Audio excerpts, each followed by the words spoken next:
Bhutan remains one of the most culturally isolated kingdoms on the planet. Traditional stone fortresses hanging over green valleys, communities untouched by mass global commercialization. But Bhutan operates the most aggressive and restrictive tourism financial matrix in the world. This country does not want budget backpackers. They use a highly structured legal system designed to extract massive financial contributions directly into government accounts before you even cross the border checkpoint. If you attempt to travel here independently like you would in India or Nepal, you will face instant entry rejections or find yourself locked out of the country entirely. The mechanics of visiting are completely non-negotiable. In the next 12 minutes, we will break down the true 2026 entry rules, the mandatory daily sustainable fees, the brand new package tax updates, the compulsory local guide monopoly, and the exact strategic route to maximize your Himalayan footprint, entry visa metrics, and the legal framework for 2026. Every international visitor requires a pre-cleared electronic visa approved directly by the Department of Immigration in Thimphu.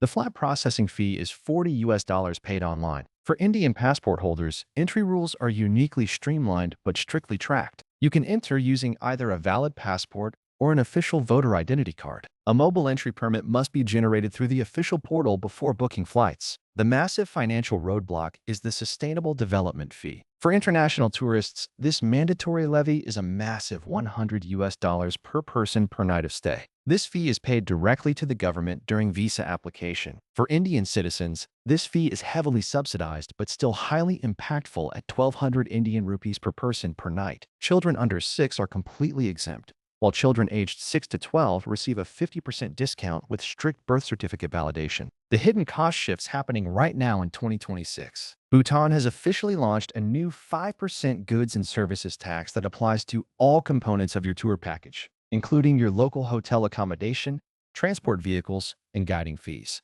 Crucially, independent travel is legally impossible here. By royal decree, every single tourist must be accompanied by a licensed Bhutanese tour guide and a registered driver from the moment they enter to the moment they leave. You cannot wander outside tourist zones alone. This means you must pay for a guide and vehicle daily. A standard mid-range package including a private driver, mandatory guide fees, and a 3-star hotel room costs between $150 and $250 per day on top of the government fee. The 3 regional sectors you must organize. Sector 1 is Paro, home to the international airport and the iconic Tiger's Nest Monastery. This stone temple clings to a sheer cliff face 3,000 meters above the valley floor. Expect a grueling 3-hour hike. Sector 2 is Thimphu, the capital city. It is the only capital in the world without a single traffic light. Here you explore the massive government fortresses and traditional weaving centers. Give this urban zone 2 days max. Sector 3 is Punakha,